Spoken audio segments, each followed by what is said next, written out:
Morez Johnson, your knight in shining armor. Merez Johnson, sophomore, transferred from Illinois, correct? Yep. I'm not getting everyone mixed up. Thank you. It's that time of the day. Listed around 6'9", 6'10", 250. Will be 20 years old at the draft. Turns 20 in January in like 2 weeks.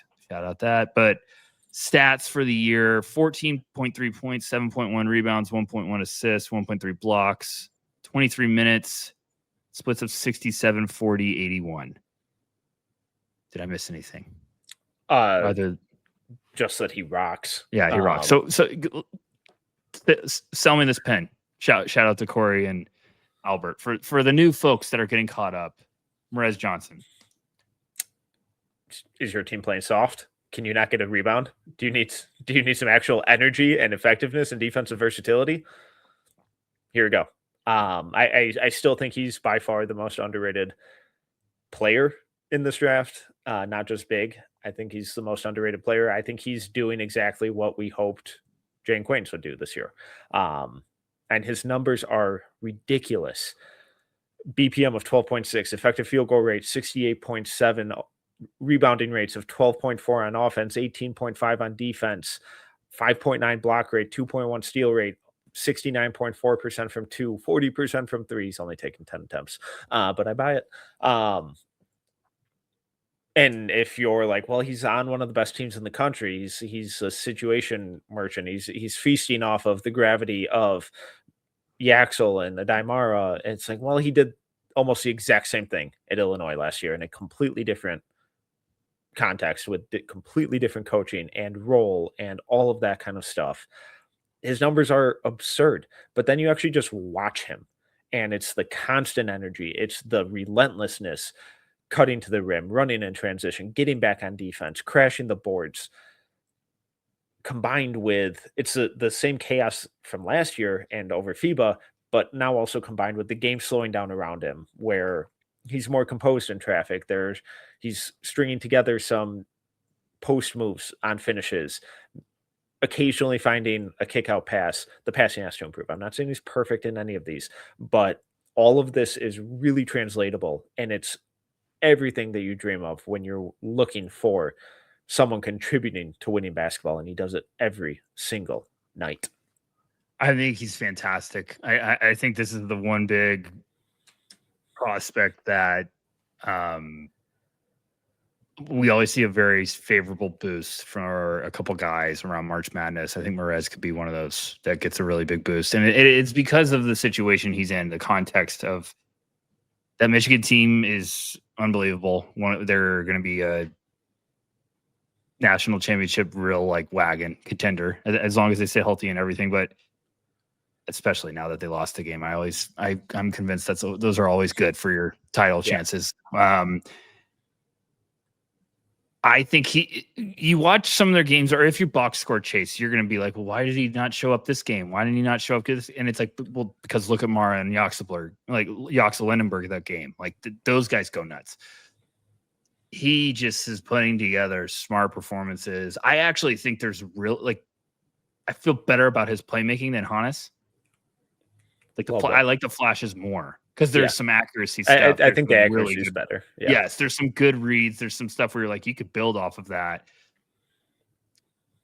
The first time I did a deep dive on his stuff this year, I was like, man, okay, I like the offense. I'm in. There's some good stuff. There's some good hands. There's good footwork. There's at that size, he runs hard in transition despite being, 250. He moves and he's a barreling giant, but he's got good feet too. And then you get to the defense and you're like, this is a really smart, like, team defender and just like kind of dissecting the whole floor. Like he moves well, he rotates right on time. Like there's good shot blocking. Like it's not always the flashiest, but it's just always like, well, he's right there in the right position, hands straight up. All right, you're going the other way. Like, and then there's some also like big time rejection stuff. So I just think this is a guy that's really going to keep creeping up.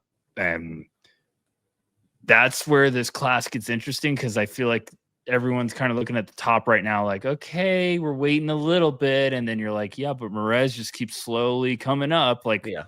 they just played Washington. He had 16 and 16. So I don't know. Yes, there's nights where he's just overpowering lesser opponents, but there's also nights where it's like, oh, Merez is unbelievable. He might be the best player on the court.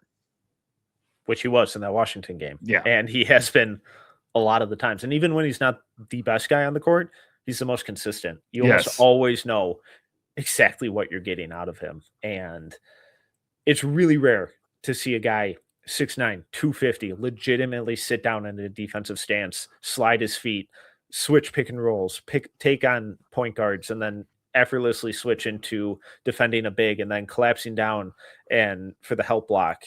And he's constantly doing that kind of stuff. And I know listeners are sick of hearing me being like, hey, he's going to shoot it. It's like, yeah, he's taking 10 attempts. Cool, dude. But he's got really good touch. He's shooting 81.7% from the line this year. That's he's 84%. 84% in his last 5 games from the free throw line on 6.2 attempts. Yeah, he's got good touch on the season. And then when we compare that, for the drive-by on Quaintance almost an hour later, Jane Quaintance shot 48% from the line last year. I think he's at 30 right now. Sick. Love that. Like, I love that he has a free throw rate of almost, that Quaintance has a free throw rate of like 92 in his 4 games. But if you're never going to make it, what does it matter? That's a huge, huge step for Merez that he's actually making all of his free throws. It's an insane clip. I really do buy the shot from like a pick and pop spot up situation. And then you factor in how good of a cutter he is, how much versatility he's showing in the short roll compared to last year and in high school. Coming out of high school, I didn't get it at all with him. I was like, why is this dude a 4 or 5 star prospect? Why is he going to Illinois? Like, this is ridiculous. I think we saw him at Hoop Summit and we were like, absolutely not. We absolutely did. But the telling thing there is you said, I think. Yeah, 100%. Like I think the other day we were talking about it and you brought it up and I was like, he was there. Like, and it was just more of like, you're right, he was there and I forgot. And then you guys started talking about it. I was like, oh my gosh, I remember. But that also just tell you, like, it just takes time. Gosh. And he won me over last year at Illinois. So coming into the year, he's a first rounder for me. And every day he just gets better. And every day he contributes to winning basketball. And I just keep moving him up. So I have him at 12 right now. I know that might sound ridiculous, but it's not ridiculous. Go with your heart. That's what we tell everyone. Like, go with your gut. Go with your heart if you put in the work. And if the guy's going to show me much film, if the guy's going to show me exactly what I want to see every time I watch him, and every time I look at his numbers, and every time I look at his measurements, what else is there? I also think, and we're just talking philosophy now. If you're an evaluator and you do all the work and you do this, and you don't learn anything if you don't like exactly what you're doing. Like if you move Merez up, you keep him there all year, and it just doesn't work out, you can learn from it. Yeah, like, what did I miss? But if you're just like, I don't know, everyone else doesn't like him, so I can't get too aggressive. You'll never learn a thing because you're not going with your gut. So, look, I have him early 20s, I think. And I want to move him up. Yeah. This is my thing with the class. Maybe this is the episode we needed to even push the engine forward more. And this is not just for Merez. This is with all these bigs. I feel like I'm underwhelmed with the top guys. And now I'm going, why don't I just flip my board with the bigs? Like, why if I like all these guys down here, and I do that a lot of years. Like, all of a sudden I'm like, why don't I like this guy more? Why don't I move him up more? Like the AJ Mitchell year. I was like, I love AJ Mitchell. Why am I being afraid of moving him up? It happens every year. Like, why are you being afraid? You've watched enough film. You can't go watch the film again. You're going to have the same opinion. So, like, I respect it. And Merez has been the most consistent guy this year, where it's like when he doesn't have a big game, I watch the games and I'm like, his impact's all over the place because he's throwing hockey assists or he's making the right, rotations. And Yoxel had 18 and 12 that game, and Mara had 15 and 8 with 4. So it's like everybody's got to eat. And some games he just goes, "Hey, I'll play my role." No, and he's like, "I'll play my role," and you know what? We won by 35. Yeah, I'm good. Let's do this for everyone that's annoyed with Michigan. Is there any reason why it wouldn't work out? Because we always talk about Merez as just like, yeah, no, of course. So is there any reason you're concerned it won't work? Yeah, the free throw numbers are an absolute outlier and not an actual indicator of his touch, and the shooting never gets to anywhere where it needs to be. Um, and I keep throwing around the Quains comparison, but Quains is significantly more explosive. Not significantly, he's more explosive than What? Merez. Yes. Like Merez is a little more. Like I would describe Merez's athleticism as more like powerful than explosive, if that makes sense. But he's not a huge time primary rim protector, and that's where I do get a little worried. I love his versatility. I love how he sits down in the stance. I love him as a weak side shot blocker, but can he really anchor a defense? I think so, but if he can't, it could be a real problem because then you have to get a little creative with what other type of big you throw him out there next to. But those would probably be the two biggest questions that I have. I'm talking in terms of like pure athleticism and like mobility. So I'm not talking about skill, but like Morez, I feel like moves like Embiid. I still will stick to that one. He moves around the floor and like Embiid, where it's like the more like he gets somewhere with his steps, but it's a little slower because he's got extra weight and he doesn't have the quick leaping off the ground verticality. But like if you give him momentum, he's a tough one to stop because he's got power coming behind it. I feel like is Quaintance a little bit like Jalen Duren, where it's just like, oh gosh, he could explode really quick. You know what I'm trying to say? Kind of like prime Robert Williams, where he's really springy. Morez needs that momentum to get the power, to throw down on you. And JQ has like, all of a sudden when he's healthy, there's all of a sudden more load up with explode. Morez. Yeah, right. So I get it.